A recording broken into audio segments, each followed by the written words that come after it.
ओम शांति। आइए आज हम 28 मार्च की मुरली सुनेंगे।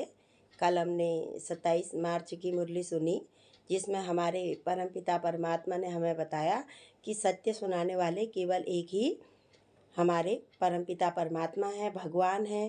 बाबा ने कहा इसलिए मनुष्यों से तो तुमने 63 जन्मों से मनुष्यों से ही सुना इस समय, लेकिन जो भगवान हमें सीधी मत दे रहे हैं हमें उसी को सुनना है और उन्हीं की मत के अनुसार चलना भी है। ये कल बाबा ने बताया। फिर बाबा ने कहा जो इस घराने के होंगे, देवी देवता घराने के होंगे, उनकी निशानी होगी, उन्हें यह सत्य ज्ञान बहुत अच्छा लगेगा और उनके मत वो मनुष्यों की मत को छोड़ करके और सीधी मत पर चलने लगेंगे और उन्हें तुरंत ही निश्चय हो जाएगा कि हाँ, परमात्मा सत्य की दुनिया स्थापन करने के लिए आ रहे हैं और हमको देवी देवता बनना ही है। बाबा ने कहा वह तुरंत ये इस समय जो है पुरुषों में उत्तम युग चल रहा है, पुरुषोत्तम युग है, तो वह यही सोचेंगे जो इस घराने के होंगे कि हमें तो पुरुषोत्तम संगम युग में उत्तम बनना ही है, ताकि हम इस समय पुरुषों में उत्तम बनेंगे और फिर सत्य की दुनिया में देवी देवता बनेंगे। इसके लिए बाबा ने कहा बेहद का बैरागी बनना है और खुद जो आज तक तुमने भक्ति में सुना वह सब कुछ भूलना है, क्योंकि भक्ति बाबा ने कहा कर्ण रस है और भक्त जो शास्त्र वगैरह बने हुए हैं वह तो मनुष्यों के लिखे हुए हैं, द्वापर से सुनाए गए हैं। इसलिए इस समय परमात्मा हमें जो मत दे रहे हैं उसको ही हमें सुनना है और बाप समान हमको पवित्र भी बनना है, क्योंकि पवित्र दुनिया में जाना है तो इसके लिए हमें पवित्र जरूर ही बनना है। और फिर बाबा ने कहा हर एक आत्मा का अपना एक्यूरेट पार्ट है, जो भी कार्य करते हैं, जो भी पार्ट बजाते हैं वह उनका एक्यूरेट है, फिक्स है। इसलिए बाबा ने कहा इस ड्रामा की भावी को अच्छी रीति समझ करके किसी के भी पार्ट को देखते हुए तुम्हें अपनी स्थिति को खराब नहीं करना है, तुम्हें तो अचल अडोल बनना है, अंगद के समान।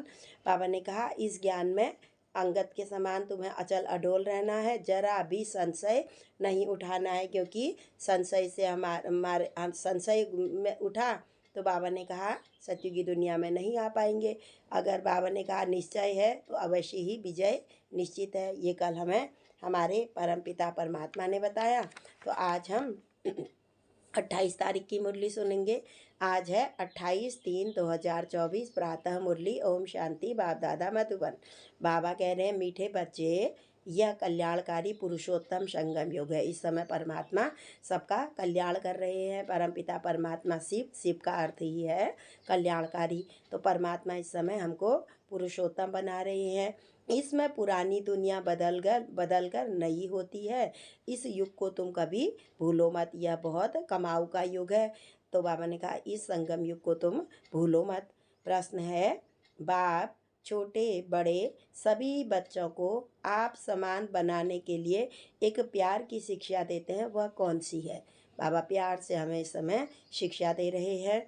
उत्तर है, बाबा कहते मीठे बच्चे अब भूले मत करो, क्योंकि 63 जन्मों से भूल करते ही करते आज यह हाल हुआ है हमारा।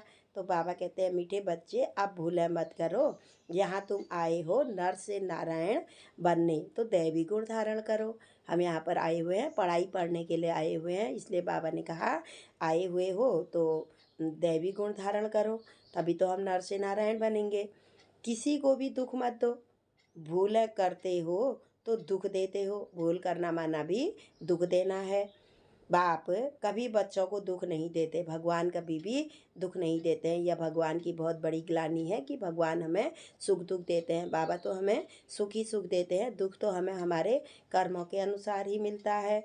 तो बाबा कहते दुख नहीं दो, वह भी तुम्हें मैं डायरेक्शन देता हूँ। इस समय बाबा हमें डायरेक्शन दे रहे हैं कि बच्चे मामेकम याद करो, मुझे याद करो, योगी बनो तो विकर्म विनाश हो जाएंगे, तुम बहुत बहुत ही मीठा बन जाएंगे।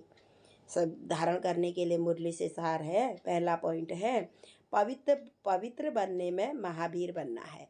हार नहीं खानी है हमें पवित्र पूरा ही संपूर्ण पवित्र बनना है। तो उसके लिए हमें महावीर बनना है। याद की यात्रा से अंदर का किचड़ा निकालना है। परमात्मा की याद से अंदर भरे हुए जितने भी हमारे विकार हैं वह सब हमें बाहर निकालने हैं। अपने शांत स्वधर्म में स्थित रहना है। आत्मा का स्वधर्म है शांत, इसलिए हम कहीं भी जाते हैं, कहीं मंदिरों में भी जाते हैं तो सुख और शांति मांगते हैं, क्योंकि वह हमारे अंदर थी, हमारे पास थी, सतयुग में थी, त्रेता में थी, इसलिए हम वही मांगते हैं। तो अब बाबा कहते हैं कि अपने उस स्वधर्म में स्थित हो जाओ, अशांति नहीं फैलानी है। कहीं भी जाते हैं तो हमें अशांति नहीं फैलानी है। दूसरा है, बाप जो राइट बात सुनाते हैं वही सुननी है। इस समय भगवान हमें सीधी मत दे रहे हैं, हमें मनुष्य की मत नहीं सुननी है। हियर नो इविल, बिल्कुल बाबा मना करते हैं। रॉन्ग बातें मत सुनो, सभी को सुजाग करो, पुरुषोत्तम युग में पुरुषोत्तम बनो और बनाओ। सबको सुजाग करना है कि यह समय जो है संगम युग चला हुआ है। इस समय परमात्मा स्वयं धरती पर अवतरित हो चुके हैं।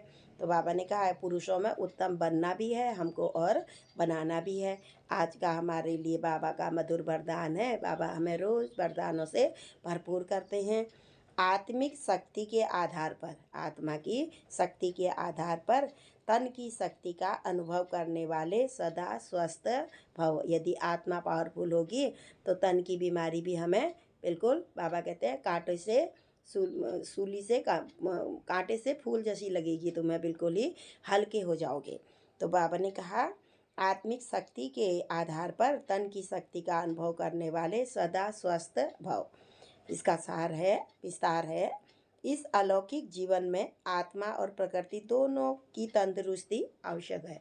शरीर भी स्वस्थ होगा तो तभी हम परमात्मा को याद कर सकेंगे।